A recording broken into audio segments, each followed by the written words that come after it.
Vamos começar com uma palavra de oração, linda orientação de Deus sobre nosso estudo nessa manhã. Damos graças a Deus, nosso Pai, pela noite de repouso, pelo raiar de um novo dia e pelo privilégio de já começarmos esse dia na Tua presença, juntamente com outros irmãos, ao estudo da Tua palavra, meditação, reflexão sobre o nosso papel na igreja e na família. Pedimos, nosso Deus, que Tu nos abençoes, que esse estudo sirva para solidificar os conceitos já aprendidos e nos desafiar a vivermos à altura daquilo que o Senhor planejou. Oramos pelos nossos lares, esposa, filhos, que a Tua bênção esteja sobre nós. Levanta, Senhor, líderes na Tua igreja, para que ela possa caminhar nesse mundo cumprindo o seu papel. É o que nós pedimos em nome de Jesus. Amém. Muito bem, o tema dessa manhã é a liderança masculina na igreja e no lar. Eu acredito que uma parte do que vai ser dito aqui já foi mencionado, talvez até de passagem, na última vez que cá estive, quando falei a respeito do papel do homem e da mulher. Mas repetir alguma coisa nunca é demais. Os autores bíblicos costumavam fazer isso e diziam que era para a segurança de todos. Muito bem. A questão da falta de liderança, a falta de liderança masculina tem sido identificada como um problema hoje na igreja. Começa na sociedade, nós sabemos que por causa do movimento feminista, especialmente, e também por causa de mudança nos paradigmas da nossa sociedade, o próprio conceito de liderança e de autoridade vem sendo questionados. E assim também como o papel do homem no exercício da liderança e da autoridade. E isso acaba entrando na igreja também. E, como sempre acontece, as mudanças que percebemos na cultura e na sociedade, elas acabam chegando também às nossas portas. E aí é evidente a todos a falta de homens cristãos qualificados para liderar as igrejas e também de homens que sejam líderes de seus lares. Há exceções, é claro, mas se percebe que existe essa falta generalizada. Para mesmo, por exemplo, eu posso até dar um exemplo pessoal, nós estamos com dificuldades na nossa igreja, a minha igreja, ela tem 400 membros, e nós estamos com dificuldade de encontrar gente para ocupar cargos de liderança, particularmente o presbiterato, dentro da igreja nesse momento. Queremos fazer uma renovação, trazer gente nova para liderar, aproveitar e usar os novos líderes, só que eles não aparecem. E não é que faltam na igreja, tem muitos, não é? Mas nenhum ou poucos que realmente demonstram o desejo, a vontade e a habilidade de ocupar cargos que Deus planejou para um homem cristão qualificado. Isso gerou, esse problema é tão grande que nos Estados Unidos gerou o surgimento de um movimento chamado Guardadores de Promessa, Promise Keepers. Esse é um movimento de homens nos Estados Unidos que surgiu com o objetivo de ensinar os homens cristãos o que é ser homem, o que é ser masculino. Porque a falta de paradigma, de modelo masculino na sociedade americana, que é uma sociedade altamente liberal e muito feminilizada, no sentido de que as mulheres têm galgado todos e ocupado praticamente todos os postos, acabou deixando os meninos, os jovens, sem paradigma. Nascem de uma mulher, é uma parteira quem os traz à vida, geralmente, não é? Não. É uma enfermeira que vai cuidar deles. Quando estão em casa, que a mãe não está, é uma babá que toma conta. Depois, quando vão para a escola primária, é uma professora que vai dar aula para eles. Quando vão para a universidade, é uma professora que vai dar aula para eles. E a vida toda, quando arruma um emprego, o chefe é uma chefa e casa com uma mulher. Não é? Então, ele não tem modelo masculino. O jovem, né, ele passa a vida toda e ele não tem diante de si um homem que seja líder para ele. O pai é ausente em casa, né? Durante todo esse tempo é a mãe quem toma conta de tudo. Então ele cresce sem saber, sem ter um modelo para se espelhar. Como é que eu ajo como homem? O que é que um homem faz? E esse é um problema, inclusive, nas igrejas. Então, algumas reações, como essa do Promise Keepers, elas vão surgindo em várias partes do mundo, os guardadores da promessa. Recentemente, eles reuniram mais de 1 milhão de homens nos Estados Unidos, no estádio. Numa situação, aliás, no estádio não foi, foi em algum lugar aí, tinha mais ou menos 1 milhão, algum lugar que cabia, acho que foi um estádio assim, desses jogos americanos, não sei o que, tinha 1 milhão de homens lá dentro. E esses homens, nessa reunião, fizeram um compromisso diante de Deus de assumir seu papel, de desempenhar as funções para as quais Deus havia planejado e tudo mais. Acho que em breve vamos ter que fazer um momento aqui no Brasil também. Só que no Brasil vai ser muito... A primeira coisa que nós vamos ter que fazer é a diferença entre masculinidade e machismo, né? Porque um movimento desse tipo já tem em Minas Gerais, o Machão Mineiro. O movimento Machão Mineiro. Mas é o tipo de movimento que não interessa, porque se por um lado o feminismo está errado, é uma distorção bíblica do papel da mulher, o machismo também é. Quando eu falo de masculinidade e liderança masculina, não estou falando no sentido machista brasileiro, mas de exercer o papel bíblico que Deus designou. As consequências da falta de liderança masculina são várias. Por exemplo, as igrejas e lares ficam sem a liderança bíblica. Isso por si só já traz problemas. Surge a liderança feminina. E aí sempre vem aquela questão: o que é melhor, ficar sem líder ou ter pelo menos as mulheres fazendo alguma coisa e levando a igreja e a família à frente através da sua cooperação? E como eu já falei, os filhos ficam sem modelo, os filhos crescem sem saber o que é que um homem faz, como é que um homem se comporta, porque nós estamos ausentes de postos de liderança na igreja, ausentes de compromisso na igreja, ausentes na família, e às vezes, quando presentes na família, abdicamos do papel de liderança que Deus deixou para nós. E os nossos filhos vão crescer sem saber o que é que significa ser um homem. E os modelos que ele vai ver são esses que a mídia está passando aí, que é um modelo, ou são modelos que são totalmente bíblicos, não tem nada a ver com o ensino da palavra de Deus. Muito bem. Antes de continuar aqui nesse item, falar sobre o objetivo do estudo, eu quero dizer que agora de manhã é um estudo. Então, vocês estão absolutamente livres para me interromper, levantar a mão, ter uma dúvida, tá certo? Vocês fiquem totalmente à vontade para me ajudar, inclusive, a esclarecer algum ponto que porventura não fique claro. Eu gosto muito dessa interação. Eu acho que a gente aprende bastante quando a gente interage, vocês perguntam, se eu souber a resposta, se não, eu vou deixar aqui o abacaxi para Paulo e o Ricardo resolverem depois que eu for embora. Mas dentro das possibilidades nós estaremos respondendo. Bom, o nosso objetivo com esse estudo de hoje de manhã, em primeiro lugar, é analisar o ensinamento bíblico sobre a liderança masculina qualificada na igreja e, naturalmente, nós vamos ter que entrar aí na questão da ordenação e consagração de mulheres para o ministério. Quando a gente menos pensa que o assunto já está morrendo, a gente descobre que o assunto ainda está em efervescência. Tivemos notícia de que há 3 semanas atrás, uma das últimas igrejas reformadas que ainda existiam a questão da liderança feminina acabou capitulando. Reformed Christian Church, Igreja Cristã Reformada dos Estados Unidos, de origem holandesa.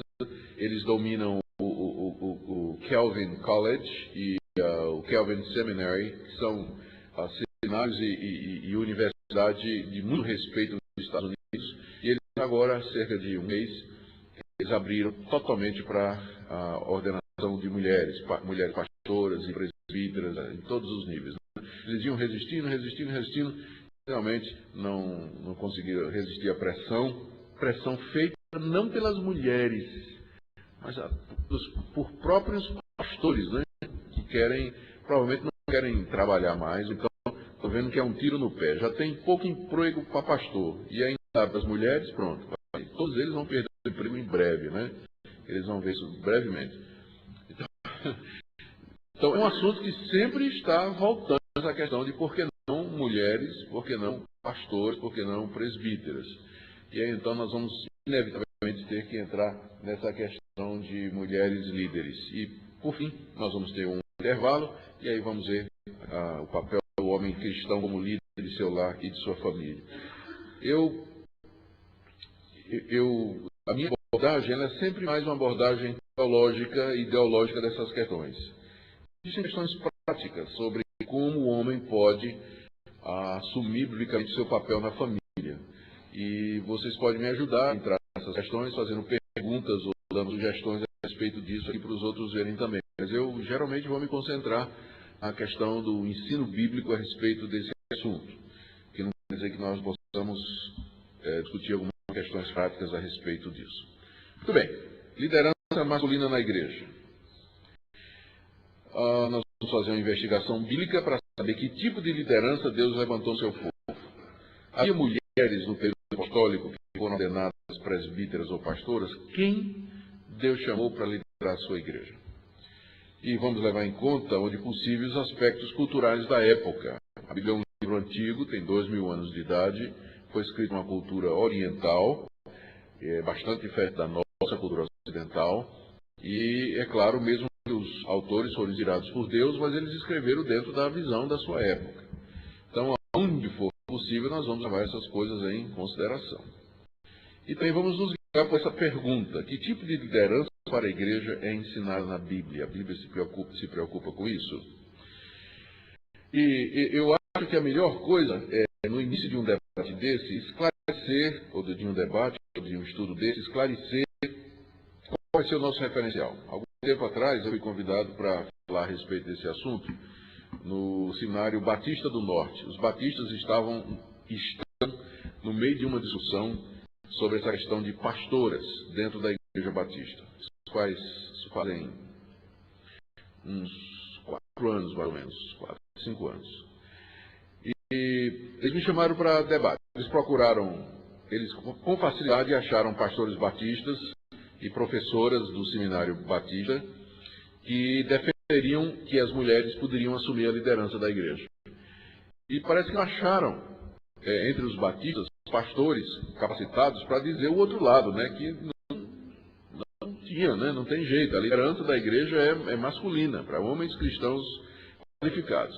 E aí foram achar um presbiteriano, me chamaram, né? Lá fui eu, para a Cova dos Leões. Cheguei lá, estava armado. Tinha 2 pastores batistas, um deles era o reitor do seminário, o outro pastor lá, mas mais capaz do que todos eles era a professora de sociologia, que era uma mulher extremamente inteligente, feminista até onde podia ser, capaz, esperta, e falava de uma forma extremamente cativante. Era brilhante a mulher. E eu, logo que os 3 falaram, que eu olhei e disse: bom, meu adversário vai ser ela, né? Não vão ser esses 2. Porque os 2 vieram com um argumento assim, aqueles argumentos que o pessoal costuma dizer, né? Do tipo assim, um tira do bolso um pedaço de papel, assim, de caderno que ele tinha arrancado assim, e escreveu a mão assim, dizendo: olha, os argumentos pelos quais nós vamos ter liderança feminina na Igreja Batista em breve. Primeiro, há 50 anos, calça comprida era proibido. Hoje é permitido. Há 50 anos, nós só mandávamos missionários. Hoje a Igreja Batista, uma parte dos missionários batistas é de mulheres. Há não sei quantos anos, só se usava cabelo comprido. Hoje as mulheres usam cabelo curto. E tal. Foi falando das mudanças que aconteceram na denominação dos 50 últimos anos, e disse: mulher antes não ensinava a classe mista, agora ensina. A mulher antes não ia para o campo missionário, agora vai. A mulher antes não pregava, agora prega. Quer dizer, é óbvio que o próximo passo é que as mulheres vão assumir, né, um argumento extremamente pragmático, mas que não tem nada a ver com Bíblia, né? Não tinha nada a ver com Bíblia. A professora era mais esperta. Ela, quando falou, ela já foi tratando de alguns textos, alegando algumas passagens bíblicas. E aí eu senti que a única chance que eu tinha de enfrentar esse pessoal era trazer a discussão para a Bíblia. Porque a argumentação era toda sociológica, em cima da participação da mulher hoje, da igualdade do homem e da mulher, dos direitos, a lei, a igualdade de acesso a todos os postos e privilégios no nosso país. Então, toda a argumentação era isso. Eu senti que se fosse por aí eu ia me perder. Eu disse, não. Eu quero já sugerir que o debate seja feito nesse ponto. O que é que a Bíblia tem a dizer sobre isso? Porque vocês são uma denominação evangélica, vocês aceitam a Bíblia como palavra de Deus e vocês vão querer se guiar pelo que a Bíblia diz, não pelo que a cultura está dizendo. Concordam? Aí os três caíram na esparrela de concordar, né? Aí damos de braçada, aí foi tranquilo. Depois eles votaram essa questão, né? Era um debate e depois a convenção deles ia votar esse assunto. E a ordenação feminina foi derrotada fragorosamente, né? Os pastores presentes resolveram que não vão ordenar. Isso foi há 5 anos, tem outro debate semelhante no Seminário Batista do Rio de Janeiro, também foi similar.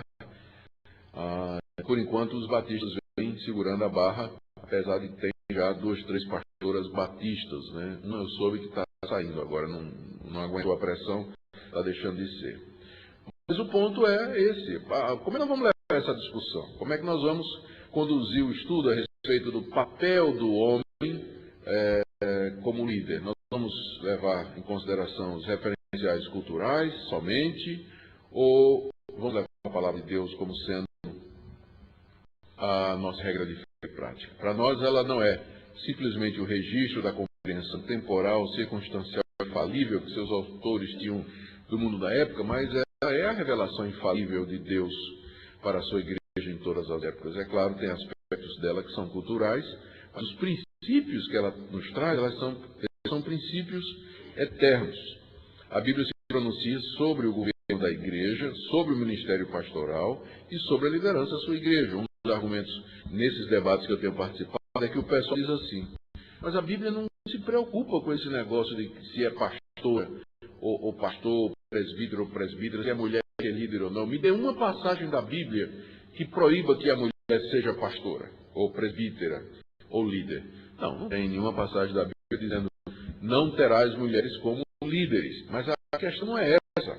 A pergunta é o modelo que a Bíblia apresenta. Quem na Bíblia aparece como sendo o líder que Deus levanta para a sua igreja? Essa que é a questão.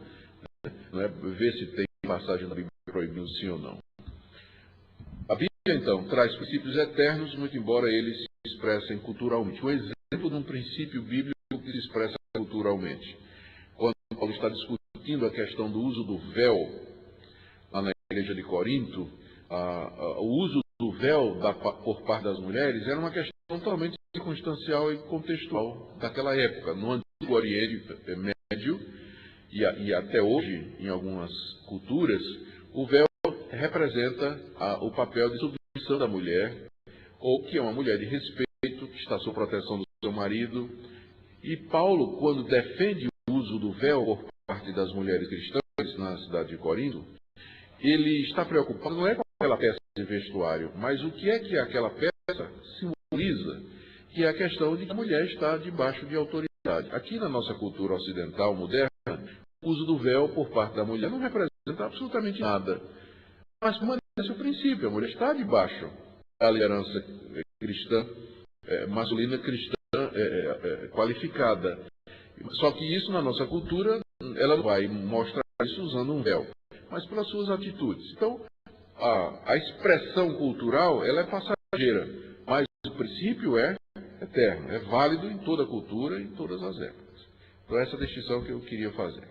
Bom, há 2 posições entre os evangélicos sobre a liderança masculina e feminina na igreja. A primeira posição igualitarista, que é uma posição que vem ganhando entre os evangélicos muito apoio, é proposta não necessariamente por feministas, mas por evangélicos que são mais abertos para o papel da mulher na igreja.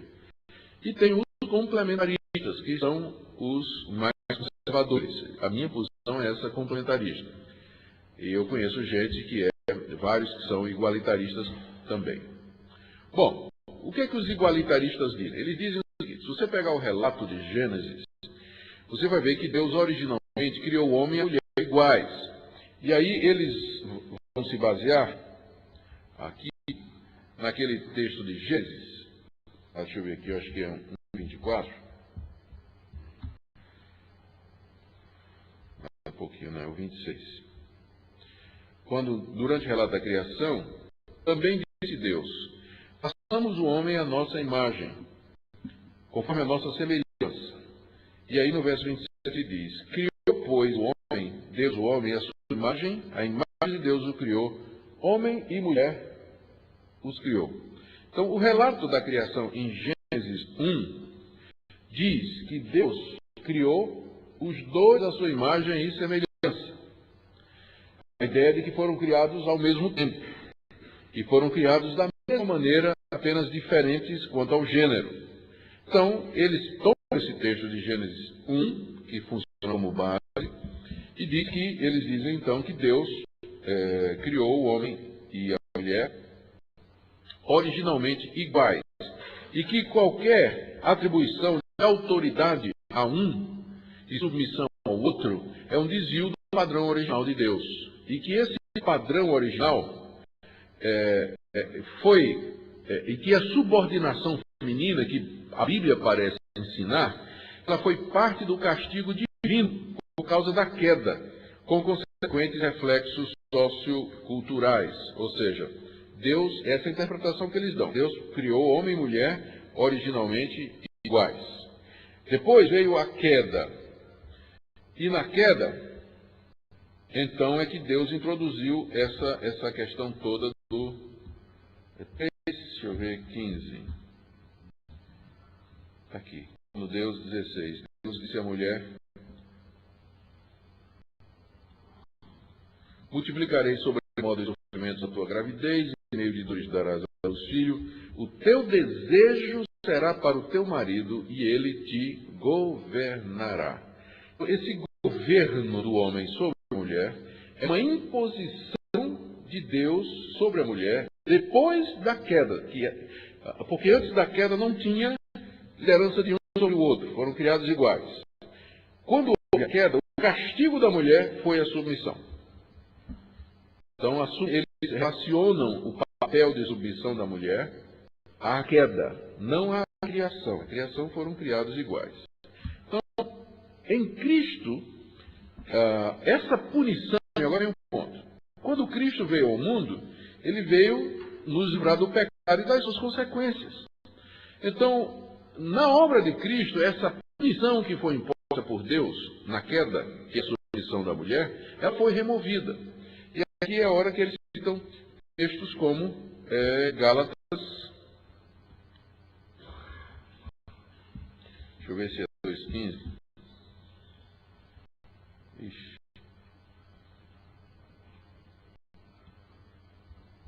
A melhor coisa aqui é usar busca. Homem, mulher. Tem só 1 milhão de passagens. Mateus, Gálatas. Aqui.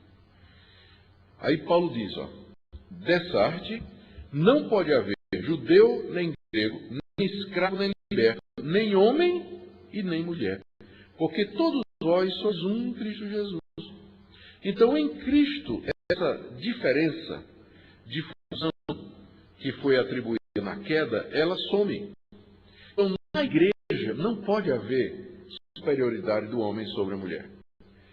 Porque em Cristo a maldição foi eliminada. E por isso a mulher pode exercer os mesmos papéis que o homem. Ela pode ser líder da igreja, pode ser pastora, pode ser presbítera, não há mais motivo, já que em Cristo isso foi removido. Gente, eu não acredito nisso não, viu? Estou só dizendo o que eles pensam. Porque estou vendo gente olhando para mim fazendo assim. Como se, o pastor pensa como eu também. Peraí, eu estou só explicando o outro lado, hein? Peraí. Não concorda comigo tão rápido, não. Tá bom? Então, essa é a posição igualitarista. Tanto homens, conclusão, que tanto homens quanto mulheres podem ocupar cargos de liderança e direção na igreja. A liderança da igreja não é uma prerrogativa masculina, mas é tanto do homem quanto da mulher. Então, recapitulando, no original, não tinha liderança nenhum sobre o outro. Veio a queda. Então, o que é que Deus fez? Submeteu a mulher ao homem. Veio Cristo. Cristo restaurou o padrão original. Ou seja, não há liderança do homem sobre a mulher. Como consequência, na igreja onde Cristo reina e é Senhor, então não pode haver essa subordinação. Nem na família cristã e nem no lar cristão. Então, geralmente, o modelo familiar desse pessoal é de liderança conjunta e negociação. Né? As coisas são resolvidas na base do sentar e vamos negociar. O que eu que não sou dessa linha, eu também acredito em negociação, gosto, converso, logo, amo a minha mulher, quero dar a ela o privilégio de se expressar também, mas chega um momento que não tem negociação que dê certo, né? Chega um impasse mesmo, e aí, como é que faz? Então, alguém vai ter que dizer, vai ter que ser por aqui. Né? Então, esse modelo não funciona com os igualitaristas. Bom, vamos ver o outro aqui. Os complementaristas. Eles dizem que os complementaristas dizem que essa leitura dos igualitaristas é uma leitura equivocada e incompleta. Porque desde a criação, e portanto antes da queda, Deus já estabeleceu papéis distintos para o homem e para a mulher. E eles aqui vão apelar para Gênesis 2. Gênesis 2. Eles dizem que os igualitaristas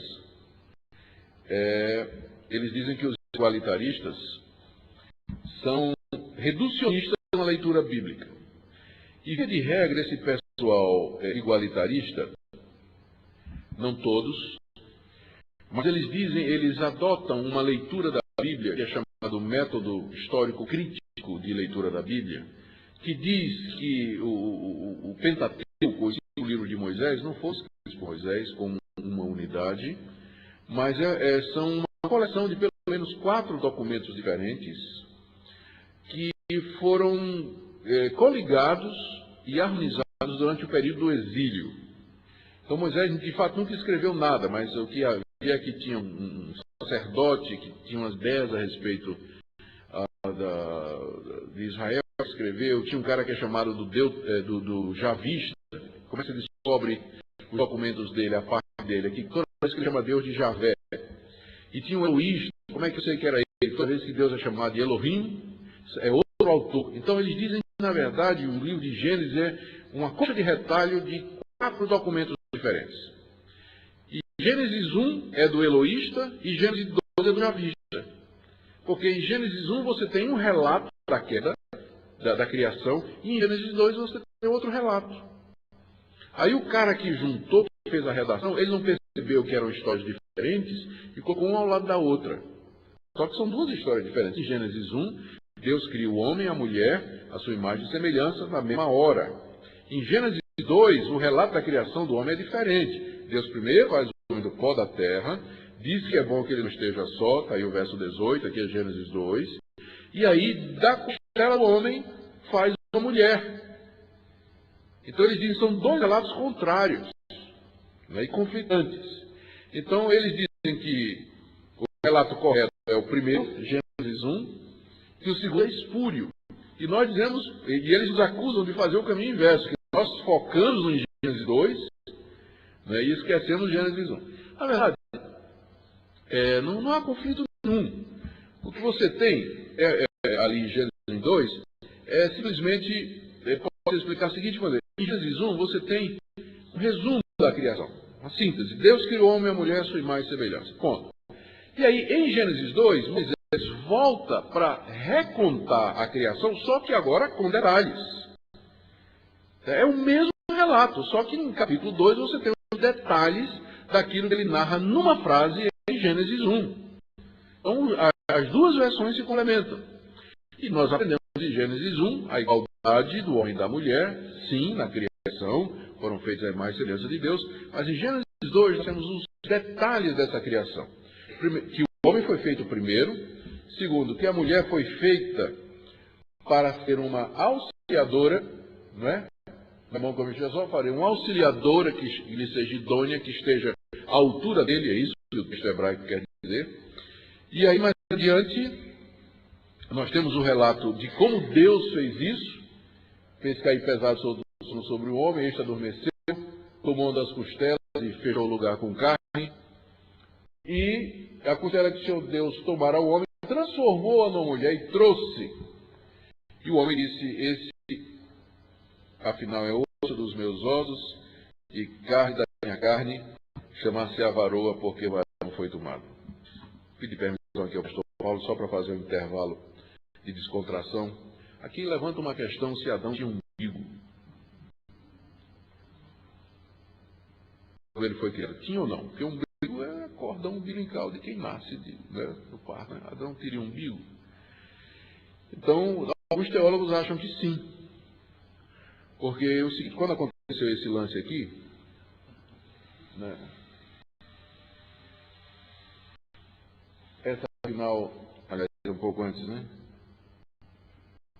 Quando o Senhor transformou e trouxe para o homem, que Adão acordou que viu, né, aquele sorriso de felicidade, aí o Senhor gostou, né? Aí teria feito aquele. Essa foi mal, tudo bem. A origem do umbigo, né? Gostou. Aqui. Mas tá, de qualquer maneira, brincando ou não. Na sequência da criação, o homem foi criado por conta da mulher, aliás, a mulher foi criada por conta do homem, o homem não veio da mulher, a mulher foi criada em seguida. E isso é levado em consideração toda vez que os autores do Novo Testamento tratam dessa questão de liderança. Ele se refere a Gênesis 1, sim, mas se refere particularmente a Gênesis 2, o modo como Deus criou, para poder, então, justificar a questão do papel do homem. Então, essa posição é chamada de complementarista, porque com suas características e funções distintas, foram criadas iguais, mas com papéis diferentes. Eles se completam, eles formam uma biunidade. A diferença de funções, aqui é um ponto que os complementaristas falam o tempo todo, que essa diferença de funções não implica em diferença de valor ou de inferioridade em relação de um para com o outro.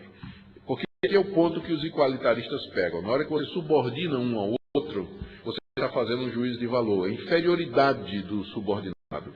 Mas não é bem assim que nós entendemos. Quando a Bíblia diz que eu tenho que me sujeitar ao presidente Lula, que eu tenho que respeitar as autoridades superiores, não quer dizer que Lula, como pessoa, é melhor do que eu ou de qualquer outro aqui nessa sala.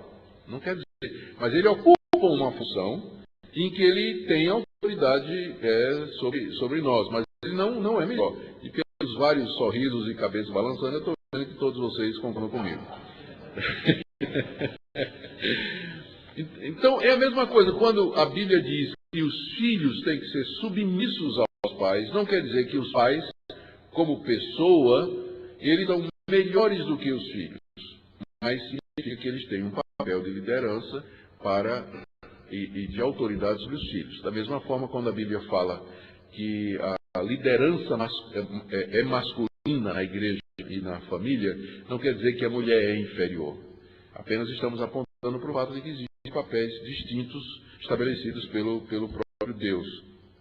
A diferença de papéis e a igualdade do ser são duas verdades perfeitamente compatíveis e bíblicas. Nós podemos claramente pegar a igualdade do homem e da mulher diante de Deus e ao mesmo tempo dizer que Deus atribuiu a eles papéis diferentes. Então é por isso que essa posição é chamada de complementarista. Por favor.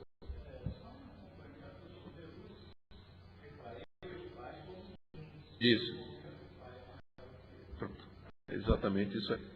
É a igualdade das pessoas da Trindade e ao mesmo tempo a diferença de papéis, não é? A diferença de papéis.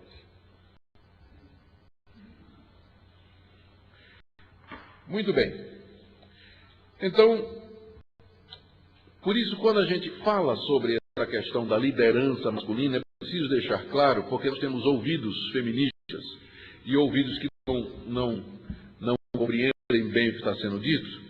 Quando o fato de que nós enfatizamos que a liderança na igreja e na família foi dada ao homem, nós não estamos negando, e isso, portanto, não está em discussão, que homem e mulher foram criados igualmente à imagem de Deus. Foram. mulher e o homem têm a imagem de Deus, foram criados à sua semelhança. E, portanto, têm a mesma dignidade, a mesma honra, merecem o mesmo respeito. Isso não está em discussão, nós não negamos isso e não podemos negar, tá? Porque não seria antibíblico negar isso.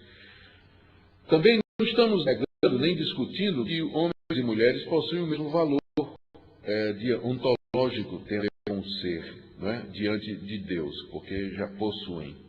Também não estamos negando ou fechando os olhos, como eles nos acusam às vezes, de que houve mulheres extraordinárias no Antigo Testamento que assumiram papéis decisivos, como a profetisa Uda, ou a juíza Uda, ou a profetisa Débora, e outras mulheres que, num momento especial, ou definitivo da história de Israel, ou definido da história de Israel, elas assumiram liderança para fazer uma determinada função, uma determinada coisa. Não estamos negando isso. Não estamos dizendo que, eventualmente, não possa haver, Deus possa levantar uma mulher que possa, numa situação extrema ou extra, fazer o papel que o homem não está querendo fazer. Mas eu estou dizendo que essa não é a regra. Esse não é o padrão. Não foi assim que Deus quis, não é assim que Deus planejou. Não compete a nós pegar as exceções da Bíblia e transformar em regra para a igreja. Não quero funcionar assim. Que é o argumento que estão querendo fazer, por exemplo, na minha igreja. Né? O argumento do pessoal que quer que as mulheres sejam pastoras na nossa igreja é de que hoje o maior número de missionárias no campo é de mulheres. Nós temos uma força missionária muito grande na Igreja Presbiteriana do Brasil.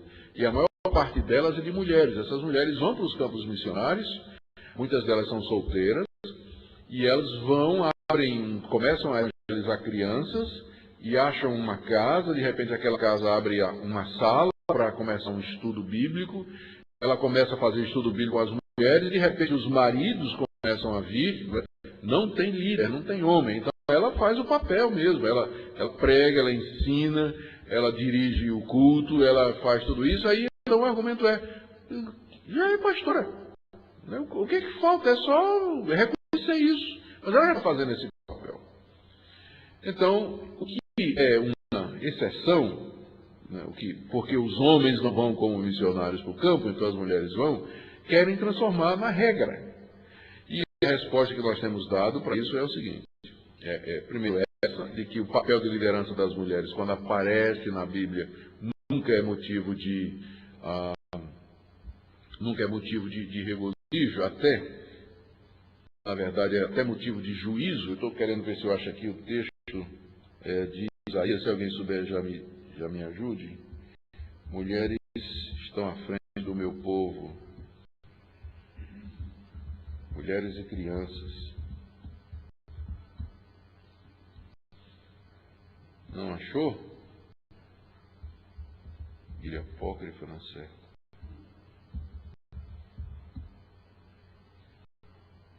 Em Isaías, deixa eu ver se eu acho. Aí. Quando o profeta reclama, né, da situação de Israel, diz: os opressores do meu povo são crianças, e mulheres estão à testa do seu governo. Ó povo meu, que te guia ou te engana e destrói o caminho por onde deve seguir. Então Deus está se queixando de que as mulheres estavam à frente do povo dele, né, na certa pela falta de participação dos homens daquela época. Então, é uma exceção, mas uma exceção da qual a Bíblia não fala bem. Não vê como sendo a coisa para ser feita. Então, isso aqui é importante. Nós não estamos negando que essas mulheres que tiveram esses papéis. Também nós estamos discutindo o fato de que Jesus incentivou e aceitou o ministério de mulheres e quebrou os preconceitos da época. Ele sentou à beira do poço e conversou com a mulher samaritana. Ele tinha mulheres na sua comitiva quando ele viajava. Ele ministrava frequentemente às mulheres, permitiu ser tocado, inclusive, por pecadoras, prostitutas, coisas que os fariseus e os rabinos jamais admitiam. Então, nós reconhecemos que Jesus deu um tratamento diferenciado, especial para com a mulher, e na época dele era vítima mesmo de discriminação e de machismo e de uma visão patriarcal. Isso aí nós não negamos, que Jesus, de fato, fez isso aí. E também não estamos em discussão, quando nós falamos que a liderança é para ser masculina, não está em discussão que as mulheres participaram ativamente nas igrejas apostólicas, orando, profetizando, abrindo suas casas, ensinando, anunciando o Evangelho. O livro de Atos e os Evangelhos estão cheios de exemplos de mulheres que fizeram isso. Então é preciso deixar claro que quando nós falamos da liderança masculina, nós não estamos excluindo o ministério das mulheres. E não estamos fechando os olhos para ver que elas sempre fizeram parte integral da vida da igreja. E que sem a contribuição delas, a igreja dificilmente chegaria até onde chegou. Não estou negando isso. A questão toda é a questão de liderança, né? A liderança autorizada. Quem é que Deus levanta para guiar o seu povo, para ensinar com autoridade, para exercer o governo do seu povo? Esse é o que está em discussão aqui, e não a questão do papel ou da contribuição da mulher. Ou seja, o que está em jogo, o que está em discussão é o seguinte: por que é que, apesar de tudo isso, de todas essas vantagens e participação da mulher na vida da igreja, não há qualquer evidência bíblica conclusiva de que uma mulher tenha sido chamada para liderar a igreja como apóstola, pastora ou presbítera por Jesus e seus discípulos? Até voltando ao slide anterior, quando nós admitimos que as mulheres tiveram uma participação muito efetiva no ministério de Jesus e no ministério dos apóstolos, aí essa questão se torna ainda mais aguda. Porque é que então nem Jesus e nem os apóstolos chamaram as mulheres para exercer a liderança de igrejas locais? Né? Então havia alguma coisa que realmente impedia. E o que é que impedia? Porque apesar de tudo isso, os apóstolos, mesmo considerando a igualdade do homem e da mulher, eles impõem restrições ao exercício da autoridade da mulher, particularmente o apóstolo Paulo. Vejamos esses pontos em seguida. Então, eu acho que a questão toda da liderança masculina se resume nesse ponto aqui, que não pode haver liderança sem o exercício da autoridade do governo. Não pode haver. Eu sei que tem muitos livros dizendo que o líder, ele lidera pelo exemplo. Mas só o exemplo seria suficiente se nós fôssemos isentos de pecado, se nós fôssemos puros como os anjos. O pecado, de tal maneira, nos afetou que só o exemplo não é necessário. É preciso o exercício da autoridade do governo para que nós façamos o que deve ser feito. E não pode haver liderança sem isso. É um serviço espiritual, sem dúvida, né? A liderança é feita por presbíteros e pastores, é um serviço espiritual que nós prestamos a Deus e à igreja, quando nós estamos na liderança da igreja e da família também, que implica no governo espiritual da igreja. A igreja precisa ser governada. Ela não é uma democracia no sentido de que uma Assembleia Geral, onde todo mundo dá a sua opinião e cada um faz o que quer. Não, a igreja tem um governo. Tá? Quem governa a igreja é Cristo. Cristo é o cabeça da igreja, ele é o Senhor da igreja. Mas como é que ele governa a sua igreja? Através de pessoas que ele levanta como seus representantes, para exercer o governo espiritual. Claro que esse governo na igreja é um governo de natureza espiritual. A igreja não tem jurisdição sobre a consciência das pessoas. O fórum íntimo das pessoas é entre a pessoa e Deus. Nós não temos autoridade sobre isso, né? Porque cada um vai dar conta de si mesmo a Deus. Mas o fórum externo, a conduta da pessoa, a maneira dela se portar, o que ela diz, se ela é membro da igreja, faz parte do corpo de Cristo, está sujeito ao governo da igreja e à autoridade da igreja. E é uma sujeição voluntária, né? Quando a pessoa entra numa igreja para fazer parte da igreja, ela sabe que ela está se sujeitando ao governo e à autoridade espiritual dos líderes daquela igreja. Então, não podemos fugir dessa questão. É claro que esse conceito é um conceito que é estranho ao espírito da nossa época, que rejeita toda e qualquer autoridade. Mas é evidente que, biblicamente falando, é preciso que isso aconteça. Esse ensino, de que maneira Cristo governa a igreja? Através do ensino autorizado da sua palavra. Quando a palavra de Deus está sendo pregada, quando a palavra de Deus está sendo ensinada, é como se o próprio Deus estivesse guiando a igreja, dizendo dizendo à igreja o que a igreja tem que fazer. Eu não estou identificando a palavra do pregador com a palavra de Deus. Toda vez que o pregador ele é fiel à palavra de Deus, é como se o próprio Cristo estivesse falando à sua igreja e falando ao seu povo aquilo que deve ser feito. É dessa forma que o governo é exercido também. É assim que Cristo guia e governa a sua igreja. Vejam só, 1 Timóteo 3, de 4 a 5, quando Paulo está falando da liderança da igreja, ele diz que convém que os presbíteros que governam a igreja, ele tem que ser casado, e se for casado, que governe bem a sua própria casa, tendo seus filhos em sujeição, com toda modéstia, porque se alguém não sabe governar a sua própria casa, terá cuidado da igreja de Deus. Nessa passagem há um paralelo entre o governo da casa, que é exercido pelo homem, e o governo que ele vai exercer na igreja como líder da igreja. A ponto de que Paulo coloca como condição para que alguém seja líder na igreja, que ele seja líder na sua casa. Se ele não é líder na sua casa, se ele não governa a sua casa, como é que ele vai governar a casa de Deus? Como é que ele vai cuidar da casa de Deus? Então percebam, como esse conceito de liderança masculina cristã está ligado ao exercício da autoridade espiritual. 1 Timóteo 5,17, os presbíteros que governam bem sejam estimados por dignos de duplicada honra. Então, eu estou aqui, esse versículo, eu vou aproveitar para pedir que vocês deem um momento de salário para os seus pastores, né? Diz aqui, ó, honra aqui é salário, viu? Né? Mas só falar de governo. É a função deles, é governar, né, na equipe, né, junto com os anciãos, presbíteros, depende do nome que se dá, mas aqueles que Deus levantou como colegiado para pastorear a igreja, se envolve o governo da igreja. 1 Tessalonicenses 5,12, aqui é dito para a igreja: rogamos, irmãos, que reconheçais os que trabalham entre vós, que presidem sobre vós no Senhor e vos admoestam. Mais uma vez a ideia da presidência. Hebreus 13,17, obedecei a vossos pastores e sujeitai-vos a eles, porque velam por vossa alma, como aqueles que não dar conta delas, para que o façam com alegria e não gemendo, porque isso não seria útil. Então, o que eu quis mostrar para vocês é que essa liderança da igreja é um serviço espiritual que envolve o exercício da autoridade espiritual e da presidência espiritual. E que essa função é uma prerrogativa do homem. Deus colocou como sendo função do homem e não da mulher. Quando nós discutimos a questão da ordenação feminina, porque mulheres não podem ser pastoras e podem ser presbíteras, o argumento nunca é, porque a mulher é mais fraca, não, porque a mulher é menos capaz. O argumento não é esse, porque não é verdade.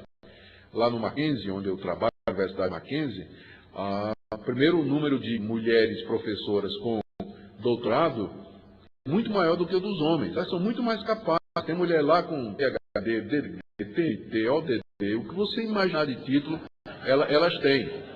Então nunca a argumentação pode ser em cima da capacidade ou da habilidade das mulheres, porque elas são capazes. O ponto não é esse. O ponto é uma questão de designação. O governo, a liderança da igreja e da família envolve o exercício da autoridade. Envolve o exercício da autoridade. E coube ao homem essa função, e não mulher. Então, é uma questão bíblica de designação.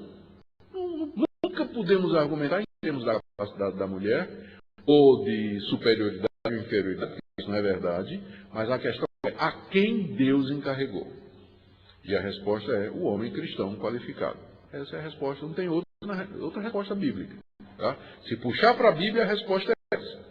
Agora, se quiser ignorar o que a Bíblia diz, aí sim, você vai para ver o que a sociedade pratica, e você vai ver que não há impedimento para a mulher assumir posição nenhuma. Mas nós nos queremos guiar pela palavra de Deus. Agora, por que Deus atribuiu? Como é que nós sabemos que fez essa atribuição? Começamos com o modelo do Senhor Jesus, atenção, homens. Deus não tem gênero, é verdade. Contudo, quando ele encarnou, ele veio um homem. Ele não tem gênero, mas quando ele resolveu encarnar, ele veio na figura de um homem, Jesus Cristo de Nazaré. Jesus não é a filha de Deus, mas o Filho de Deus. Ele não é a rainha do universo, mas o rei do universo. Não é a senhora do universo, mas o Senhor do universo. Ele é o último Adão e não Eva, o segundo homem e não a segunda mulher. Jesus é o antítipo de Adão e não o antítipo de Eva. Então, as pessoas às vezes dizem assim, mas essa briga de homem e de mulher é bobagem, porque Deus não tem gênero. Sim, ele não tem. Mas na hora que ele resolveu encarnar, ele encarnou na figura de um homem. Porque o Senhor Jesus veio não somente como Salvador, mas ele veio como o antítipo do primeiro homem, a quem Deus havia dado a responsabilidade da família e que era o representante da raça. Nós que quando Eva peca, e foi ela que pecou primeiro e caiu, Deus veio primeiro cobrar de quem? Ele primeiro veio a Adão, ainda que quem primeiro pecou foi Eva. Então, desde o início, o modelo de liderança, a própria encarnação nos fala da liderança masculina. Quando nós dizemos, é importante dizer isso, quando nós dizemos que Deus encarnou como homem, isso não significa um menosprezo para a mulher. Se trata de papéis diferentes, de funções diferentes. O que eu também estou querendo dizer é que a questão da liderança masculina, ela não está enraizada em questões fisiológicas ou de capacidade, mas é uma questão teológica. Uma questão teológica, uma questão bíblica. Foi esse o modelo de Deus. Foi assim que Deus determinou. Está enraizado no querer dele e na própria escolha de Deus na hora de encarnar. Então, na hora que o homem está abdicando da sua liderança, isso não é uma opção para ele. Não é uma opção do homem cristão, se ele vai ser o líder ou não. Ele está abdicando, sabe, do mão de um papel divinamente determinado, que foi dado por Deus para o homem, para exercício da liderança do seu povo, tanto na igreja quanto na família, né? Falar de Adão e Eva, eu estava falando na igreja de Barretos recentemente, que chamaram para falar sobre essa questão da lei da homofobia, né? E acompanhar a discussão que está acontecendo assim. Teve uma hora lá, deu um estalo assim, que eu disse, eu dizendo que o modelo de Deus era o casamento heterossexual, aí eu disse assim, porque Deus não criou Adão e Ivo, criou Adão e Eva, né? Então, pois é, Deus não criou Adão e Ivo, né? Criou Adão e Eva. Então, Adão é o tipo de Cristo.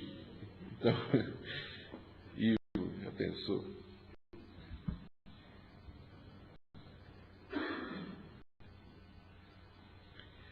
A gente termina um pouquinho mais cedo, vocês quiserem, eu tenho aqui algumas informações a respeito dessa lei da homofobia, e a gente poderia até intervalo aí depois, quem sabe até uma discussão sobre isso. Bom, o dedo do Senhor Jesus ainda. De acordo com a ordem da criação, Jesus não podia ter vindo como mulher, pois na relação homem-mulher, somente o homem foi investido de autoridade. Se ele veio para ser o Senhor da igreja, o cabeça da igreja, ele não poderia ter vindo na figura de uma mulher. Jesus é o cabeça da igreja, exerce autoridade sobre ela, ele é modelo para a liderança masculina cristã qualificada. Isso é a primeira coisa. Agora, continuando. O chamado dos 12. Durante seu ministério, Jesus escolheu, treinou e apontou 12 homens para serem apóstolos. Você encontra isso lá em Lucas 6:13. Você vê a relação dos nomes, são todos homens. Ele escolheu homens de entre os seus seguidores. Lembrando que antes de escolher, ele passou a noite em oração, Lucas 6:12, pedindo a Deus sabedoria, e em submissão à vontade do Pai, Jesus escolheu 12 homens para apóstolos. Essa escolha foi feita com base em princípios bíblicos e orientação divina. Aí alguns dizem assim, não, mas Jesus acomodou a cultura. Ele chamou 12 homens, porque ele tinha chamado mulheres a serem líderes da igreja, isso causaria uma comoção muito grande na cultura da época. Contudo, durante todo o seu ministério, Jesus mostrou que operava acima dos costumes e tradições religiosas e culturais de sua época. Ele falou com mulheres e as recebeu em seu grupo, mesmo samaritanas, quebrou todas as tradições e costumes dos judeus, como a dieta religiosa, a guarda do sábado, a separação dos goim, que eram gentios, e mesmo seus inimigos reconheceram que Jesus não temia homem algum. Nós estamos falando de um homem nunca respeitou tradição, ou costume cultural, ou prática qualquer. Então, na hora que ele escolheu 12 homens e não 12 mulheres, ele não pode ser acusado de que ele fez isso porque ele tinha medo da tradição e o costume da época. Porque ele fazia isso com frequência. Porque essa é a resposta que algumas pessoas dão. Como é que ele tratou as mulheres? Honrou a dignidade das mulheres, ministrou a elas, encorajou que servissem a Deus, mas e outros líderes da sua época. Contudo, apesar da sua afeição e relacionamento com mulheres como Marta e Maria, ele estabeleceu apóstolos como fundamento de sua igreja e continuadores da obra. Ele não chamou Marta, ele não chamou nenhuma das Marias, não chamou a sua própria mãe para ser apostoliza, mas ele chamou 12 homens para serem os líderes da sua igreja. Quando o lugar de Judas foi preenchido, foi escolhido um homem cristão, qualificado, após a oração, mesmo havendo muitas mulheres cristãs disponíveis. Vamos dar uma olhadinha aqui em Atos. É interessante, né? Que os apóstolos, eles seguiram a liderança do Senhor Jesus nesse ponto. Eles dizem, é necessário, quando eles foram substituir Judas, é necessário, pois, que dos homens que nos acompanharam todo o tempo que o Senhor Jesus andou entre nós, e aqui eu preciso ver só um detalhe, se como aqui está no original, exatamente, está assim, está no grego, né? Que às vezes traduzem homem, mas não é, olha. Andron, de antropos, aliás, de aner, de homem. É necessário, portanto, dos que nos acompanham, dos homens que nos acompanham entre todos, em todo tempo, está aqui. Então, essa expressão homem aqui, homem mesmo no original. Tá? Deu um problema de conflito aqui. Deixa eu ver como é que ele vai fazer. Fechou. Deve ser feministas.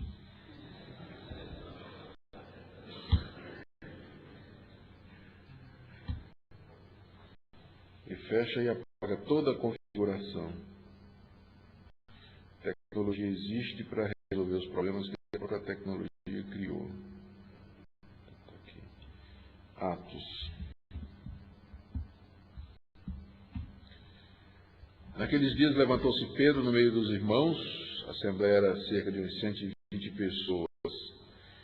Só que aqui antes diz, olha, a assembleia, todos eles perseveravam unânimes em oração com as mulheres, com Maria, mãe de Jesus e com os irmãos dele. Então, naquele grupo de 120 irmãos, de onde foi feita a escolha substituta de Judas, havia também essas mulheres que haviam acompanhado Jesus durante seu ministério. E se havia um momento ali de colocar uma mulher, era esse. Elas estavam presentes na Assembleia e eram mulheres, eram pessoas de destaque que estiveram com Jesus. Certo? Só que foi escolhido um homem, Matias foi o escolhido para ocupar o lugar de Judas. Então, os apóstolos seguiram o mesmo modelo de Jesus.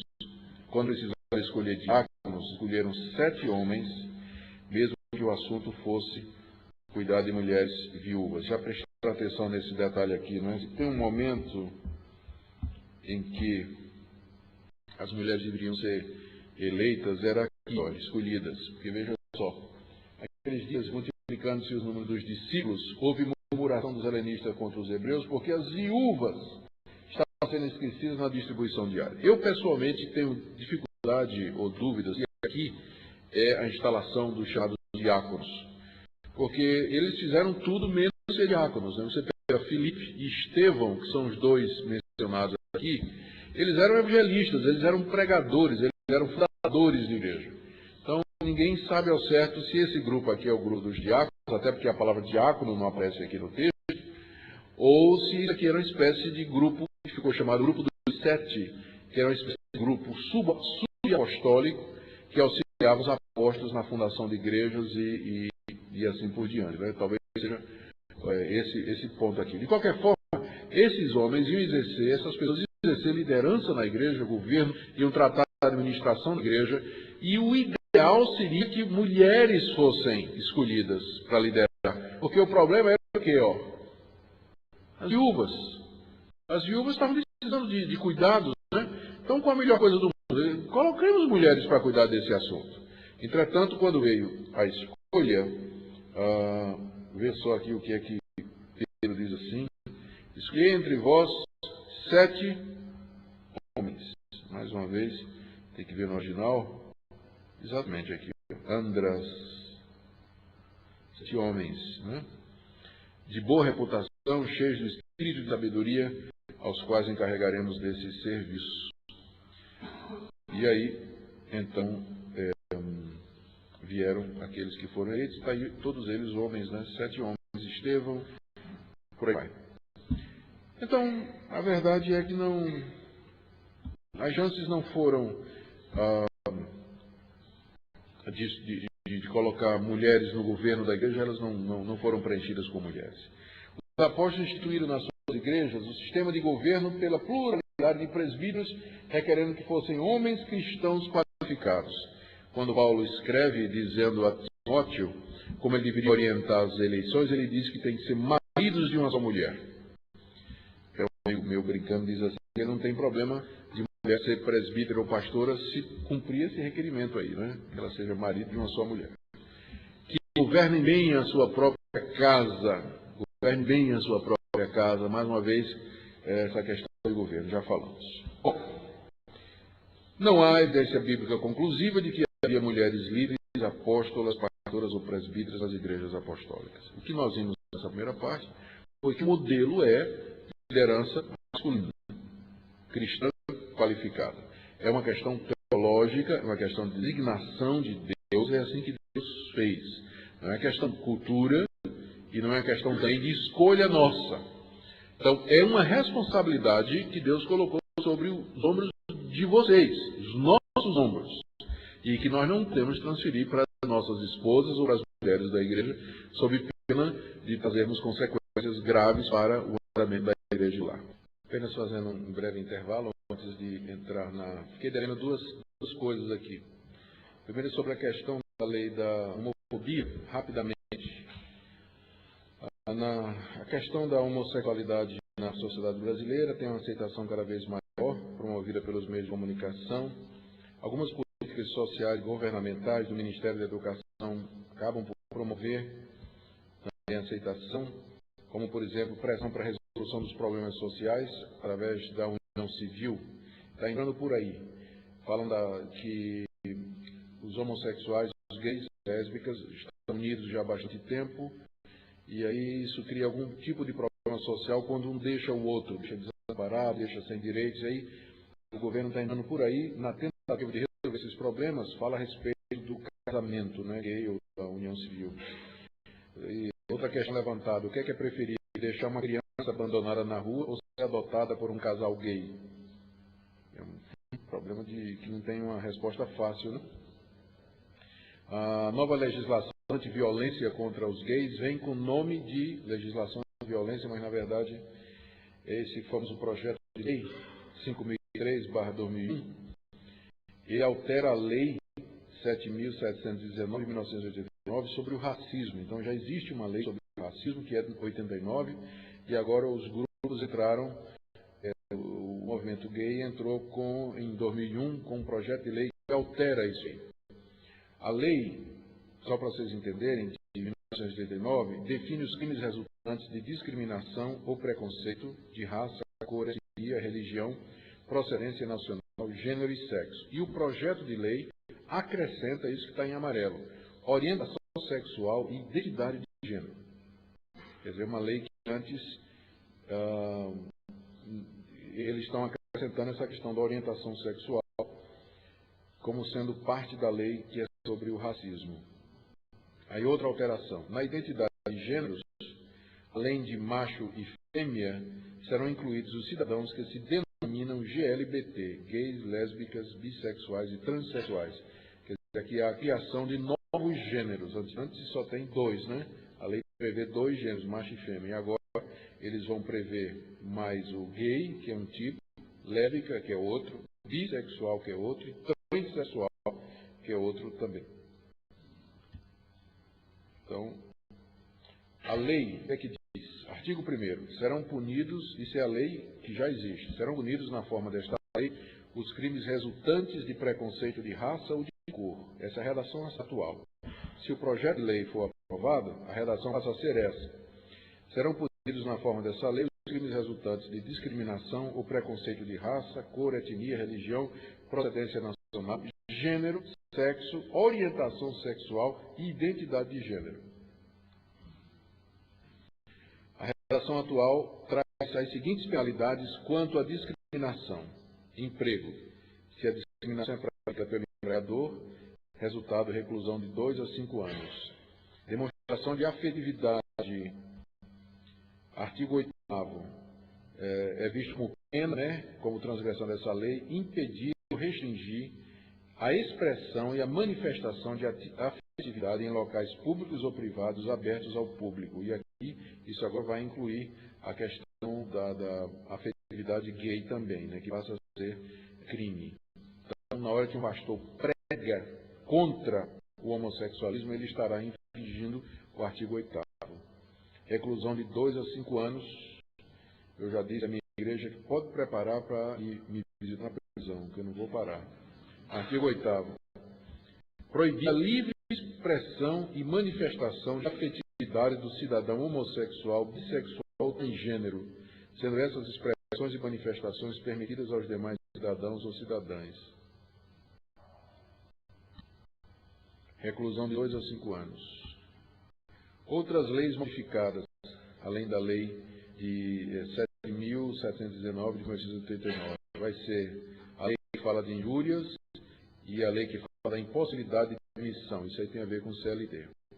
Quais seriam, em termos práticos, as situações possíveis? O artigo 4º da lei diz que a dona de casa que dispensar uma babá, por exemplo, por causa de sua opção sexual, poderá ser penalizada com 2 a 5 anos de prisão. Isso é o seguinte: você tem uma filha, você contrata uma babá ou empregada para cuidar, ajudar, e depois você descobre que ela é lésbica. Tá? Se você demiti-la, então dá isso aí, penalizado com 2 a 5 anos de prisão. O artigo 5º pune com 3 a 5 anos de prisão ao reitor de um seminário, naturalmente cristão, que se recusar a aceitar um aluno homossexual. Imagine que você é reitor de um seminário evangélico e chega um gay que quer ser aluno. E você diz, não vou. Aí você vai preso. Ele vai ser aluno, você vai preso. Artigo 8º, criminaliza o sacerdote ou pastor que, em homilia, condena o homossexualismo. Isso seria, segundo a lei, uma ação constrangedora de ordem moral, ética, filosófica ou psicológica. Então, outra situação possível, dizem que pode acontecer, é que se chegar um casal de gays na igreja e eles começarem a se abraçar, se beijar dentro da igreja e tudo mais, se você impedir, é processado. Não pode impedir a manifestação de afetividade, né?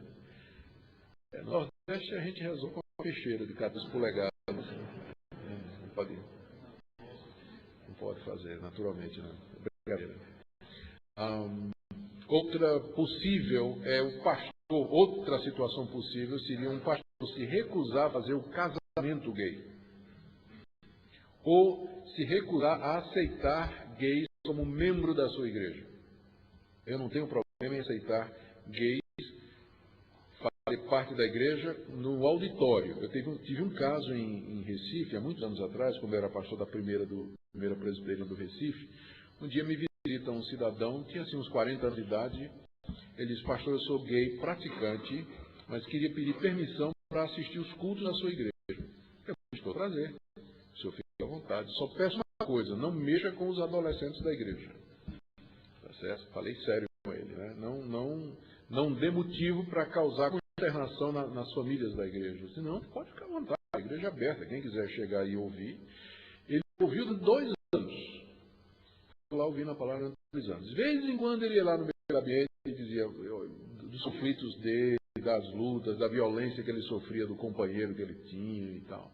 E ouviu a palavra de Deus durante 2 anos. Nunca me deu problema, a não ser uma vez que queria fazer parte da sociedade de senhoras da igreja.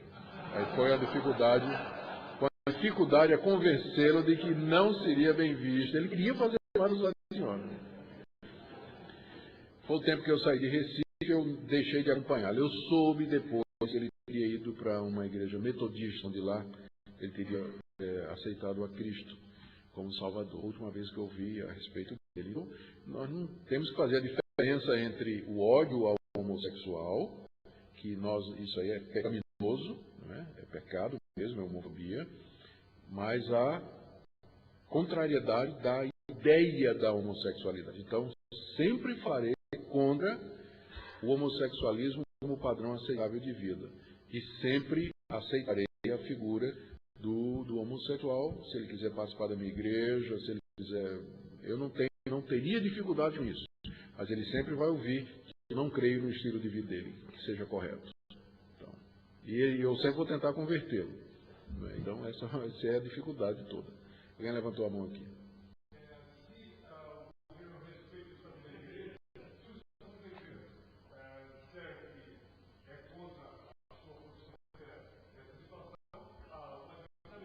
Claro. Essa lei, se ela passar, vai ser uma inconstitucionalidade muito grande, porque ela cria privilégios para uma classe de cidadãos, uma minoria, impõe esses privilégios sobre os outros, cerceia a liberdade de expressão e acaba com a distinção Igreja e Estado. Então, a Igreja Presbiteriana do Brasil, ela já está pronta para entrar com um ADIM. Se isso passar, nós vamos entrar imediatamente com a ação de inconstitucionalidade. Então, não vamos aceitar de jeito nenhum. Vamos brigar até o último recurso contra esse tipo de coisa, que é uma mordaça, né? Isso aqui está tirando um direito que a Constituição nos dá, que é o direito de livre consciência e de expressão. Eu não vou impedir dele ser o que ele é, mas eu tenho o direito de dizer que eu não concordo. Ele pode ser o que ele quiser. Claro. País livre. Eu digo o que eu quero.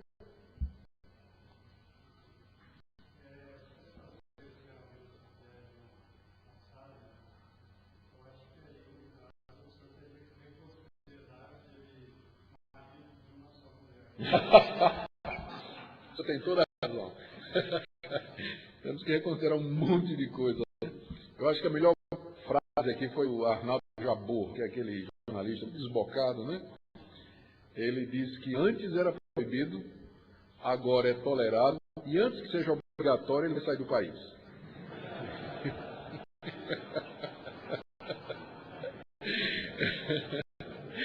Eu acho que vai uma turma grande com ele, viu? Muito bem. Senhores, alguém disse que eu não tinha falado sobre diaconisa, e é verdade, eu não entrei na questão de diaconisa, porque eu tenho uma posição que eu falo um pouco sobre ela, que eu não tenho problema com diaconisa, guardadas algumas proporções. Deixa eu ver aqui, entre diaconisas. Pronto, deixa eu explicar.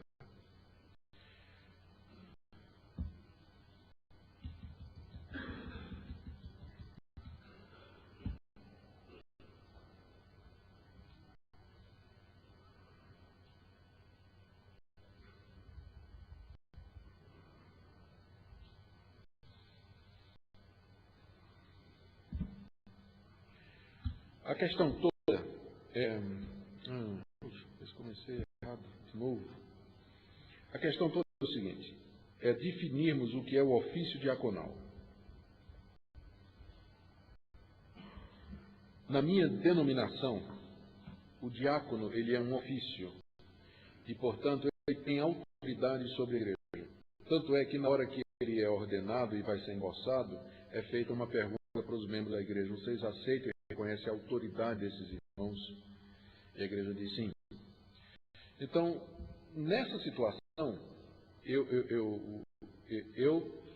eu não aceito diaconisa nessa situação. Se o diácono é alguém que tem autoridade sobre a igreja, então não pode ter diaconisa, porque nós já vimos que o exercício da autoridade e do governo é prerrogativa do homem cristão qualificado. Foi o que nós vimos. Esse é o ponto da questão. Se o diácono ele tem jurisdição espiritual, eclesiástica sobre os membros da igreja, então a mulher não pode ser diaconisa. Ela não pode exercer a função de diácono.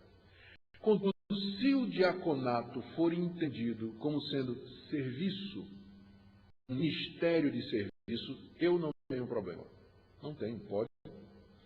As mulheres podem ser diaconisas, não tenho dificuldade absolutamente nenhuma com isso. Tanto é que na minha denominação, para tratar esse assunto, eu digo assim, se vocês querem tratar realmente o assunto, nós primeiro temos que alterar o estatuto da nossa igreja para dizer que o diaconato ele não é um ofício que traz autoridade sobre a igreja, e então vamos abrir para as mulheres participarem. Mas enquanto perdurar essa ideia de que o diaconato tem autoridade sobre a igreja, então nós não podemos ser incoerentes colocando mulheres, porque então elas podem ser presbíteras também, porque a questão toda é a questão da autoridade. Agora, se o diaconato é visto como serviço, eu não tenho problema. Eu não tenho problema. Tá? Então, para mim, o que está em discussão é o ofício. Tinha diaconismo na igreja apostólica? Essa é a pergunta. Né? Então, o argumento era que tinha. Isso, rapidamente, dois casos aqui. Primeiro, eles mencionam o caso de Febe. Recomendo-vos a nossa irmã Febe, que está servindo a igreja de Cencreia. Mais uma vez, aqui, vamos ver o que é que a Bíblia na linguagem de hoje disse. Olha a Bíblia na linguagem de hoje.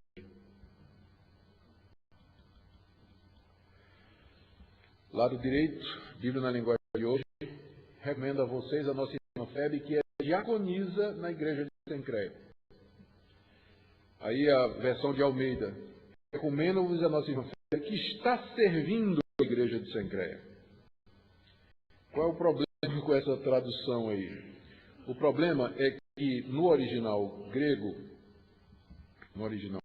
o verbo, ele se presta tanto a uma coisa quanto a outra. A verdade é essa.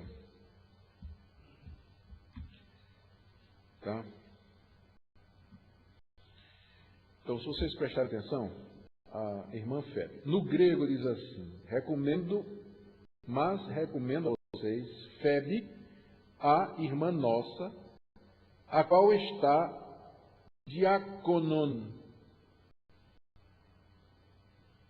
da igreja que está em Cencreia. Esse termo, aqui está, sendo diácono da igreja de Cencreia, tudo depende de como o verbo diaconel vai ser usado. No contexto, deixa eu ver se eu consigo achar aqui, no contexto,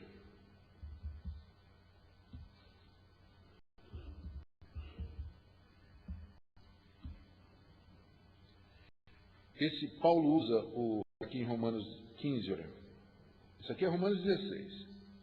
Em Romanos 15, o capítulo que vem antes, Paulo diz assim, olha, estou de partida para Jerusalém a serviço dos santos. E qual é o verbo que ele usa para dizer que ele está indo a serviço? Diaconon. Então, se toda vez que o verbo diaconel aparecer, nós vamos tomar no sentido estrito oficial, nós seremos obrigados a dizer que Paulo era diácono. Porque usa o verbo para dizer que ele está a serviço. Mais adiante, aí, ele diz assim, a mesma coisa. Orem para que eu me veja livre dos rebeldes que vêm da Judéia, que esse meu serviço, mais uma vez, diaconia, em Jerusalém, seja bem aceito pelos santos. Então, não é diaconia no sentido oficial, é no sentido de serviço. É isso que o verbo significa. Aí, ele fala também de Cristo. Deixa eu pegar aqui. 31, esse aqui é importante.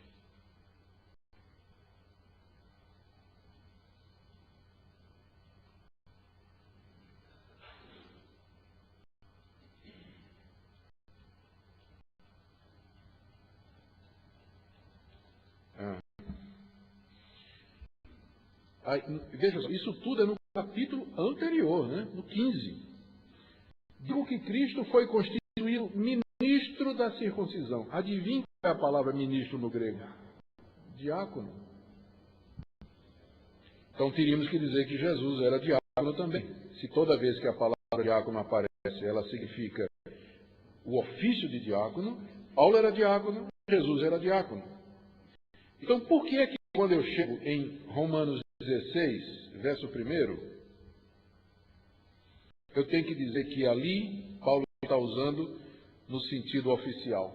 Recomendo a nossa irmã Febe que está servindo a igreja de Cencreia. Paulo usa o termo diácono ali para indicar um serviço, ela está servindo. Pode ser como professora, pode ser como líder do coral, dirigente do grupo de louvor, pode professora de escola dominical, não está se referindo a uma função oficial.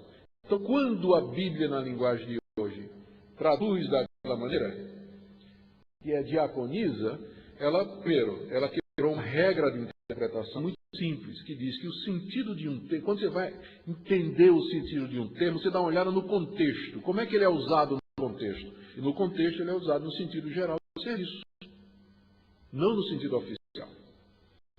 Então, esse verso que é usado para dizer que Febe é uma diaconisa, ele não prova que Febe é uma diaconisa, prova que Febe servia a igreja de Cencreia. Servia a igreja de Cencreia. Alguma dúvida sobre isso? Posso passar?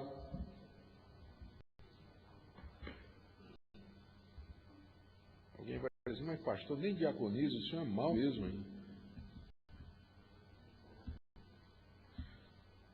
Agora, o rolo maior é esse aqui, ó. Lá em 1 Timóteo 3, isso aqui é sério. Paulo dá as recomendações aos diáconos. Eu vou entregar nosso tempo para isso. Quanto aos diáconos é necessário tal, e vem as qualificações dos diáconos. Aí ele diz, da mesma sorte, quanto a mulheres, é necessário que elas sejam respeitadas, não maldizentes, temperantes em tudo. Aí ele continua, o diácono seja marido de uma só mulher, tal. Pergunta, quem são essas mulheres que são referidas por Paulo no contexto de recomendações aos diáconos? Ele está dando recomendações aos diáconos. De repente, ele diz lá no meio, quantas mulheres? Quem são? Resposta dos igualitaristas. São diaconisas, claro. Ele está falando dos diáconos. As mulheres ali só podem ser diaconisas. Outras opções. Pelo menos 3 outras opções. Primeiro, a favor de diaconisa. O que é que tem a favor? Que está dentro da parte que trata os diáconos e o semelhante no início dos versos 8 e 11. Isso aqui é um argumento muito bom. Eu nem vi como é que a Bíblia na linguagem de hoje traduz isso, mas aposto que já diz diaconisa também. Isso aqui é 1 Timóteo quanto? 3, 11.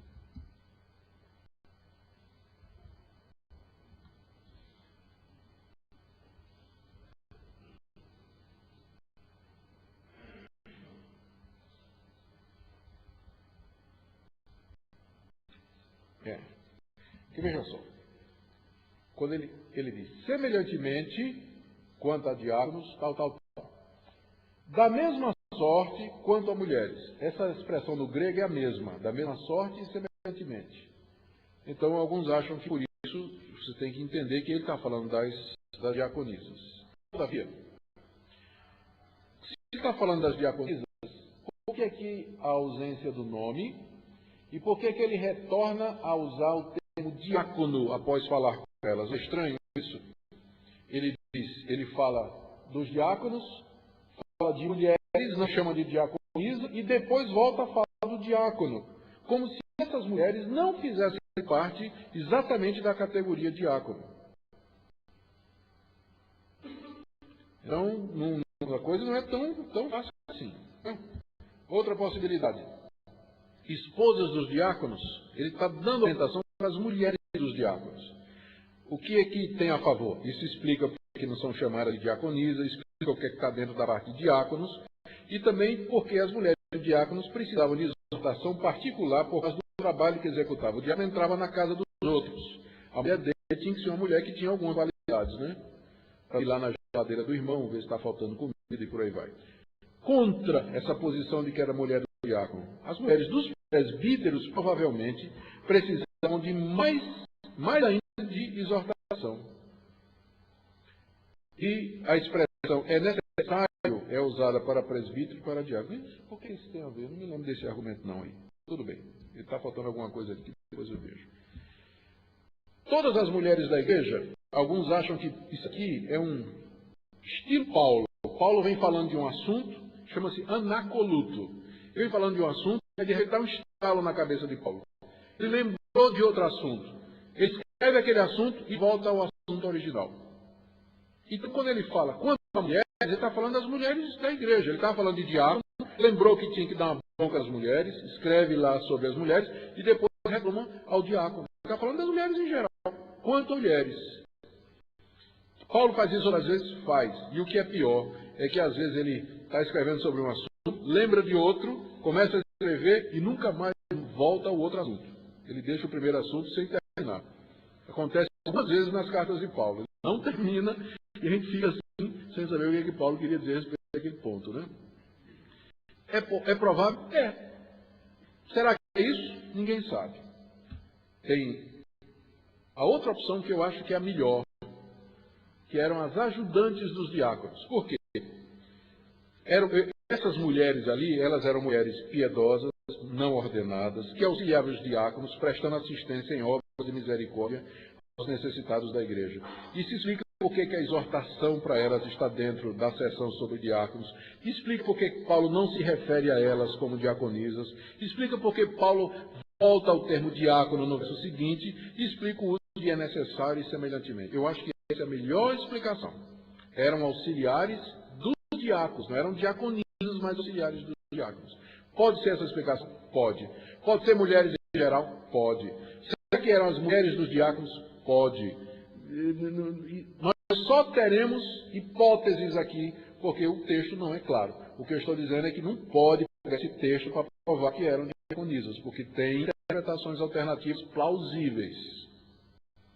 Quando a interpretação alternativa não é plausível, a gente tem que ser honesto e dizer, não, tem uma explicação alternativa, mas ela não faz sentido. Só que as alternativas são bem plausíveis, bem que poderiam ser. Alguém leva a sua mão? Pois não.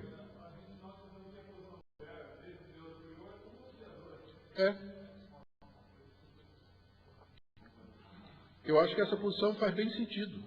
Eu acho. Eu me inclino por essa, mas sem dizer que é a posição correta. Então, é o que eu queria dizer sobre diaconisa.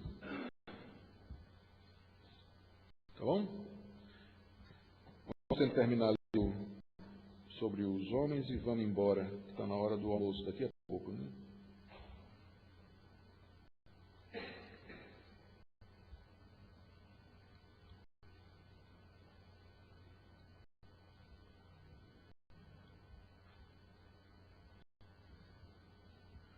Maringá.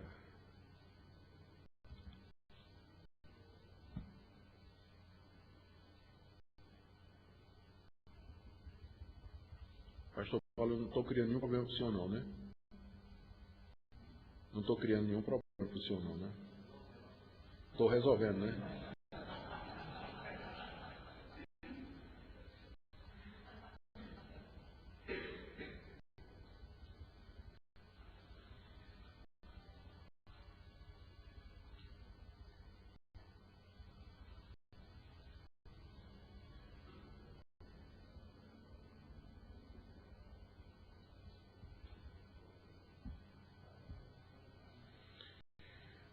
Bom, gente, rapidinho.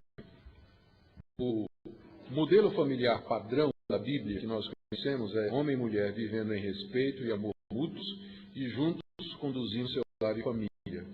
O papel do homem é de liderança, ele é o provedor e sustentador do lar, responsável final pelo seu andamento e pela disciplina dos filhos. O papel da esposa é de auxiliadora, cooperando e participando ativamente na construção e andamento do lar. Em linhas gerais, esse é o modelo bíblico que nós temos diante de nós.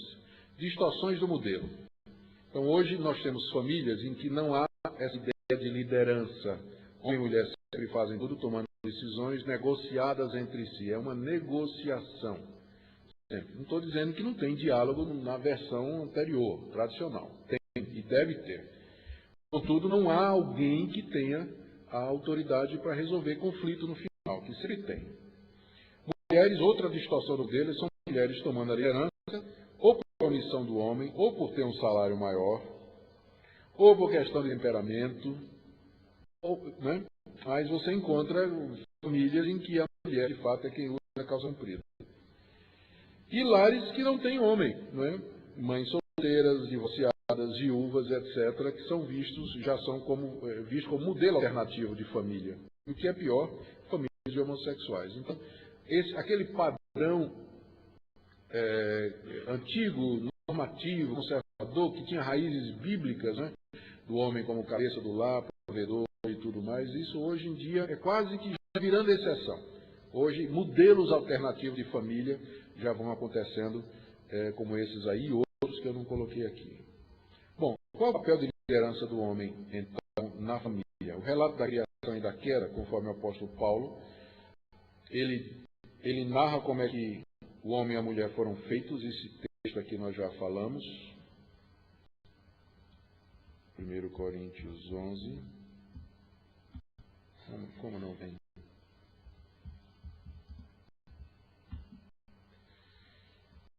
Tá? Paulo, quando fala aqui, olha,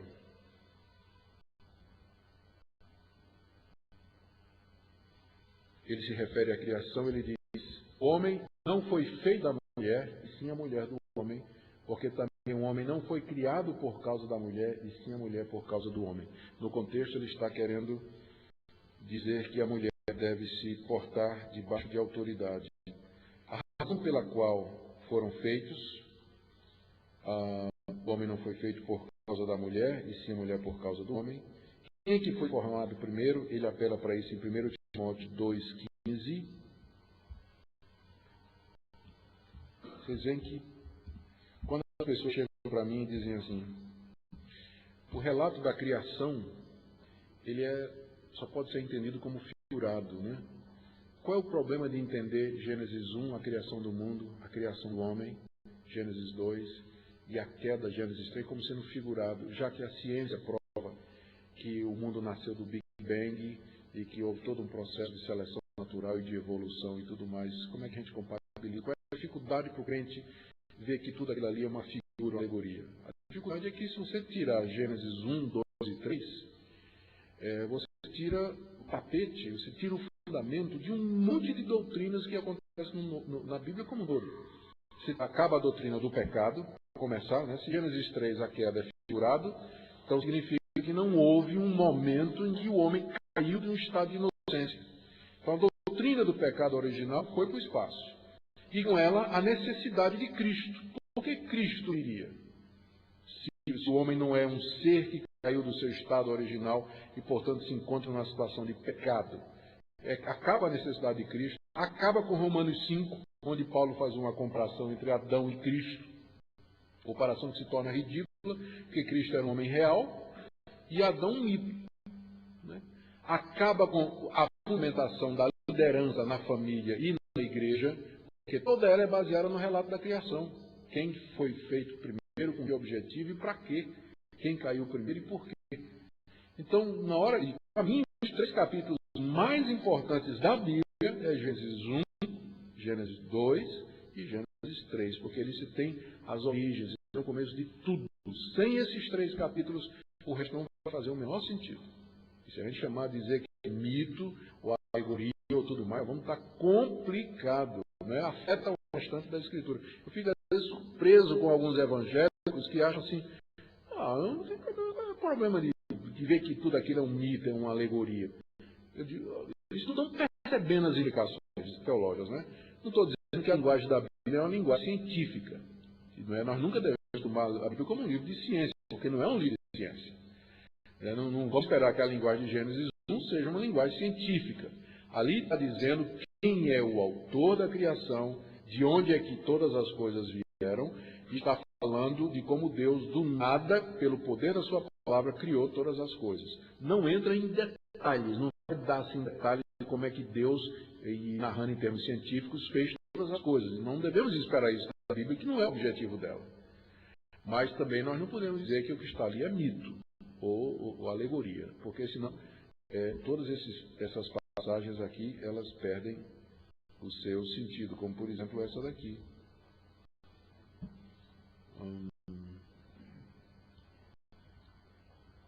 Não permite que eu ensine e exerça a autoridade de homem, esteja, porém, em silêncio, porque primeiro foi formado Adão, depois Eva.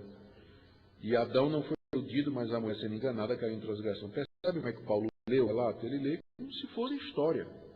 Como se fosse... E ali ele embasa uma questão teológica, uma questão séria, que é a questão de quem vai exercer a autoridade e a liderança. Quem é que foi formado primeiro, quem foi iludido por Satanás. Então, de acordo com o relato da criação e da queda, entendidos pelo Novo Testamento, ao homem foi dado o papel de liderança no seu lar.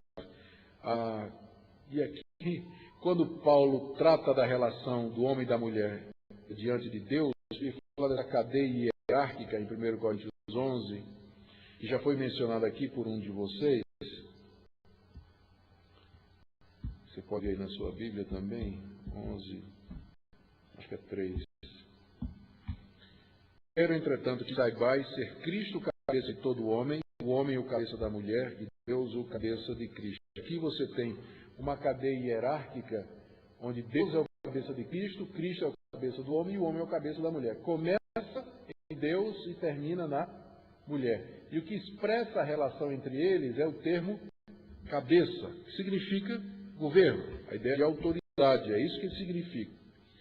E tem uma passagem difícil aqui, eu não vou dizer que eu tenho uma resposta para a interpretação dela, quando Paulo diz, aqui olha, veja só como isso é complicado. Na verdade, o homem não deve cobrir a cabeça por ser ele imagem e glória de Deus, mas a mulher é glória do...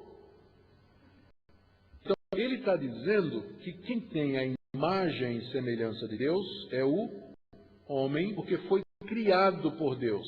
E como a mulher foi tirada do homem, ela tem a imagem e a glória do homem. Então, nesse sentido, poderia alguém dizer que a imagem da mulher, a imagem de Deus na mulher veio através do homem, porque ela foi tirada dele. Tá? Então, tem quem ache que Paulo está dizendo isso, né?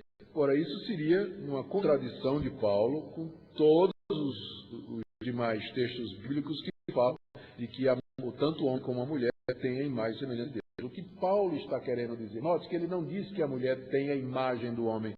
Ele diz que a mulher é a glória do homem. Tá? E o homem é a glória de Deus, mas a sua imagem também. Mas ele está querendo apenas enfatizar o papel preponderante de liderança e de primazia do homem na questão da criação. Sem com isso colocar o homem acima da mulher ou tendo uma qualidade intrínseca superior. Mas que é um texto complicado, não é um texto fácil. E dá para entender porque é que as feministas odeiam o apóstolo Paulo. Como é que essa liderança deve ser exercida no lar? Tem que ser espelhada no amor de Cristo pela igreja. Aqui voltamos para Efésios capítulo 5, verso 23. Como tal, o marido ama a esposa, como Cristo amou a igreja. O que é que isso significa? Sacrifício voluntário, provisão para a esposa, liderança espiritual para a esposa. Eu penso que muitas dessas coisas já ficaram claras. Eu queria só enfatizar aqui o seguinte, que essa liderança nossa no lar, primeiro, não é uma coisa que a gente tem que abrir mão, porque ela faz parte da constituição de Deus com relação à família. Foi assim que Deus fez. Nós não podemos abrir mão. Segundo, isso não significa exercício de autoridade, mas o modelo que nos é dado é, em Efésios 5, 23, amar a esposa como Cristo amou a igreja. A nossa liderança é uma liderança em amor, que significa sacrifício pela esposa, provisão para ela e liderança espiritual para ela. É isso que Paulo explica em Efésios 5, quando ele diz que Cristo amou a igreja, se entregou por ela, ele é o sustentador do corpo e ele fez isso para apresentá-la a si mesmo, para purificá-la e santificá-la. E ali você tem essas três coisas, sacrifício, provisão e liderança. Modelo. Em termos práticos, homens, isso significa, não pense que eu estou isento do que eu estou pregando aqui, não. O meu sogro sempre dizia que a mensagem sempre é maior do que o mensageiro. É isso que me dá, às vezes, coragem para falar de algumas coisas que eu sei que estou pregando primeiro a mim. Mas a necessidade de tomar tempo, assumir a liderança espiritual da família, isso significa exercícios espirituais, talvez culto doméstico, ler a Bíblia com a esposa, ler um bom livro com ela, conversar sobre estas coisas, enfim, exercer liderança espiritual. E não pense que a esposa vai achar isso ruim, ao contrário, eu acho que ela vai achar maravilhoso se nós assumirmos de fato o papel de liderança no lar. Ela, a minha, ama quando faz isso. Agora, quanto aos filhos, surpresa aqui. Eu estava querendo chegar nessa passagem aqui. Se eu não ensinei nada novo para vocês hoje, eu quero alguma coisa que eu vou trazer. Eu acho que é essa daqui. Já falei disso aqui? Então eu vou falar de novo. Filhos, obedecei a vossos pais no Senhor, pois isso é justo. A palavra para pais, vossos pais. Peteros goneusim. Está vendo? Aqui é goneu, é de onde vem genitor, genitores, né? Pais, essa expressão aqui. Obedecei a vossos pais no Senhor, porque isso é justo. Ou seja, a Bíblia ensina que os filhos devem obedecer pai e mãe. No verso 2, honra teu pai e tua mãe. Patera, não é pantera, tá? Patera, pai, e metera, também não é megera, é metera. Então, ama o pai, honra o pai e a mãe, tá? Que é o primeiro mandamento com promessa. Para que te vá bem e seja de longa vida. Aí diz, e vós, pais, não provoqueis vossos filhos a ira, mas criai-os na disciplina e na administração do Senhor. Quem é aqui? Só os pateres, é os homens. Pais aqui não é pai e mãe, não. Infelizmente, a nossa tradução em português, porque em português a palavra pais tanto significa pai e mãe, quanto mais de um pai. Então não fez a distinção, mas no original é claro, olha. E vós, homens que são pais. Então a Bíblia coloca sobre nós, não coloca sobre as mães, coloca sobre nós a responsabilidade de não provocar os filhos e de criá-los na disciplina e na administração do Senhor. Então isso que você e eu fazemos, de deixar a esposa disciplinar os filhos, está errado. De deixar que a mulher tome conta dos filhos e eduque os filhos, porque nós estamos ausentes de casa, está errado. A responsabilidade é sua como homem, de criar o filho e de, especialmente parte da disciplina. E a gente deixa para a mulher fazer isso. É um fardo para a esposa fazer isso. Certo? Isso é responsabilidade nossa. Posso. Quem tem que dar chinelada não é a mulher, não, é você mesmo. Trabalha fora, a mulher fica em casa, vamos supor. Isso.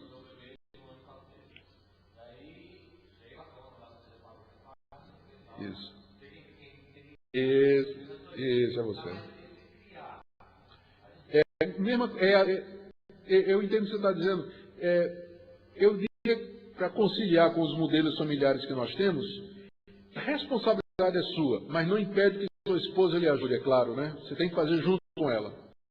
Mas o tom, decisão, vamos decidir juntos. Quanto tempo de televisão, quanto tempo de videogame, se pode isso, se não se pode aquilo, se pode ir para a casa de fulano, se pode passar o fim de semana em tal lugar, se pode ir para a festinha tal. Não deixa para a mulher resolver. Você é responsável pelo lar e pela criação dos filhos. Então resolva, senta com a esposa e conversa. Não se omita, não deixa que a esposa sozinha tome essas decisões, mas junto com ela e na liderança, diga assim, o nosso lar vai funcionar dessa maneira, os nossos filhos são criados assim. Tá? Disciplina, você pode não estar em casa, mas ele pode traçar as seguintes regras. Olha, se de responder ao pai e mãe, castigo é 1 semana de videogame, ou então, né, que vai ser aplicado quando eu chegar em casa. Já deixa as regras prontas, tudo certinho. Mas que você seja responsável por isso. O problema aqui é que o homem se omite dessa área, né? E a esposa fica sozinha para tomar decisões de disciplina, de criação sobre os moleques, não é fácil, não. Não, eles não obedecem à mãe da mesma forma que obedecem ao pai, não. E a esposa sente isso. A minha se queixa, né? Ela diz, olha, quando você chega e fala, talvez por causa do meu tamanho, né? Então todo mundo pia fino na casa, mas eu falo e o moleque me enfrenta. Às vezes o moleque enfrenta mesmo. E quando eu chego, aí eu resolvo, né? Enfrentar a mulher, a minha esposa, de jeito nenhum, né? Quero respeito com minha mulher, moleque. Você pensa o quê? Eu estou exagerando um pouco, é claro. Mas ela que se queixa. Eu não sei a esposa de vocês, se queixa de que os filhos não obedecem da mesma forma. É o quê? Só o endereço? Ah, é porque entendi. Só muda o endereço, não é só na minha casa, não é de todo mundo. É sim, eu creio que sim. Mas pateres, não é? É ao homem que é dada a responsabilidade de governar sua casa, junto com a esposa, dizer, os nossos filhos podem isso, não podem isso, eles vão para tal lugar, não vão. Se eles errarem, a penalidade é essa. Se eu não tiver presente, você aplica. Quando eu chegar, se você não aplicou, eu vou fazer. Mas o homem não pode se omitir. Não pode.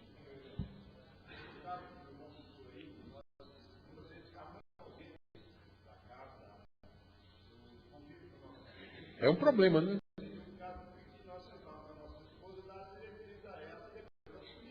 Claro. Tem que achar tem que achar um jeito de aplicar. É por isso que eu no início da minha palavra, disse assim, eu não sou muito entrar na parte prática, porque eu sei que cada caso é um caso. Né? E quando a mulher também trabalha, porque tem que trabalhar, porque senão o sustento do marido não dá. É que fica a questão da criação de filhos. É complicado. Já chega, aí vem a sogra, vem a empregada tomar conta, e como é que resolve isso aí? Né? Então vai ter, eu acho que diante de Deus, cada família tem que achar o seu caminho. Mas o princípio é claro, o homem não pode abdicar dessa parte. Não pode. Né? É um peso para a mulher, fica faltando um modelo para os filhos, para as filhas também. Né? Porque um dia, como é que elas vão imaginar o marido dela? Eu quero me colocar como modelo de liderança para os meus filhos e como modelo de futuro marido para minhas filhas também. Eu amo minhas filhas, chegam perto de mim e dizem, eu queria encontrar um homem como o senhor, tal. Eu digo, você não sabe o que você está pedindo. Mas enche o coração de orgulho, né? Assim, santo. Né? Você vê, você tem que ser modelo, inclusive, do futuro marido, né? Para sua filha ter um referencial do que tipo de homem ela vai querer para marido, né? Então, se está ausente, como é que é? Eu sei que essa palestra já está muito tarde, né? Para muitos de vocês que os filhos já foram embora. Mas tem os netos também, né? Então, pode dar uma ajudazinha, apesar de avô não tem autoridade sobre neto como o pai tem sobre filho.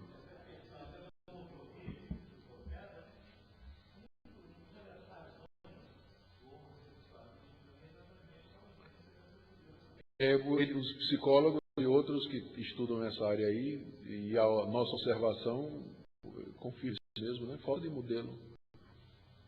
Uma mãe autoritária e dominadora. Eu conheci um caso desse. A mãe, o nome dela já dizia tudo, Leonina. Todos os filhos, 3 filhos, todos eles foram pelo caminho. Um morreu de AIDS, eu fiz o enterro dele, morreu de AIDS. Frequentava a igreja. Morreu de AIDS esse, eu fiz o enterro dele. O outro era dirigente do coral e professor de crianças. Esse eu mantinha sob vigilância constante, conversar com ele praticamente toda semana. Ele era muito tentado, mas ele me dizia que ele vinha resistindo. Né? E o outro aliás, era uma moça. Essa moça teve um casamento complicado. Eram 2 filhos que todos eles eram. Agora, a dona Leonina fazia jus ao nome dela. Botou o marido para fora de casa e ela era assim com os meninos. Uma pessoa difícil de tratar. Extremamente dominadora e tudo. Então, complicado, né?